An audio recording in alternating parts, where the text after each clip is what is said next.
राज्यपाल जी का अभिभाषण बहुत अच्छा था और जो इस सरकार ने काम किए हैं उनकी उन्होंने प्रशंसा की है और सरकार के कामों को सराहा है।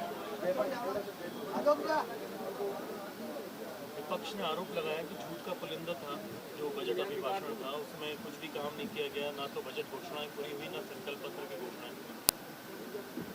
वो कुछ भी कर सकते हैं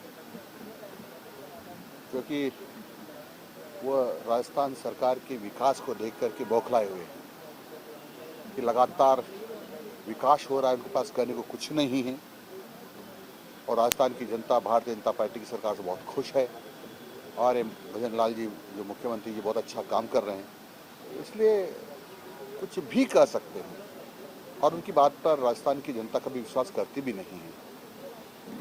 डिस्टर्ब एरिया बिल को लेकर क्या जरूरत पड़ रही है? विपक्ष आरोप लगा रहा है कि बेवजह लेके आए। डिस्टर्ब एरिया बिल जो है उसकी बहुत आवश्यकता है क्योंकि किसी को भी अधिकार नहीं है कि अपनी ताकत के आधार पर वहाँ के लोगों को डिस्टर्ब कर दे, भगा दे, पौने पौने दामों में उनकी ज़मीनें खरीद लें। क्योंकि तंग करने के बाद लोग सोचता है यहाँ से जाना ही ठीक है, पौने पौने दामों में ले लेते हैं। कई बार प्रैक्टिस ये होती है कि जो वहाँ शुरू में तो महंगे दामों में खरीदते हैं, फिर उनको लगता है कि हम यहाँ सेटल हो गए हैं, तो फिर उनको तंग करना प्रारंभ कर देते ताकि औने पौने दामों में खरीदें या वो परेशान होकर भाग जाए। तो इस प्रकार से यहाँ के नागरिकों की सुरक्षा करना, उनकी संपत्ति की सुरक्षा करना बहुत ज़रूरी था और इसलिए राजस्थान सरकार के मंत्रिमंडल ने इस बिल को विधानसभा में रखने के लिए पास किया है। पंचायती राज के परिसीमन को लेकर कुछ जगह से आपत्ति आ रही है, आपके पास में क्या सूचना है, कितनी जगह से शिकायत है और क्या उसमें कोई समाधान संभव है?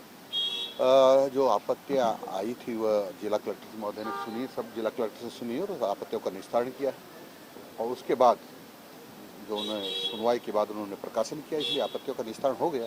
कुछ जगह साचौर में झाग है, बूढ़ा मलानी बाड़मेर में है, इन सबको जो परिसीमन किया गया है, दूदू के भी कुछ क्षेत्र हैं डिप्टी सीएम सब खुश नहीं हो सकते परिसीमन से और इसलिए किसी न किसी को थोड़ी बहुत नाराजगी हो ही सकती है। अब कोई संभावना है संशोधन की? अभी तक तो कोई संभावना है नहीं। क्या जनगणना के कारण से नहीं है या कोई और सरकार ने फैसला नहीं, क्योंकि मंत्रिमंडल का निर्णय हो गया है, मतलब फाइनल प्रकाशन हो गया है। मंत्रिमंडल का निर्णय नहीं होता, ये फाइनल प्रकाशन हो गया है, इसलिए इसकी आवश्यकता नहीं है।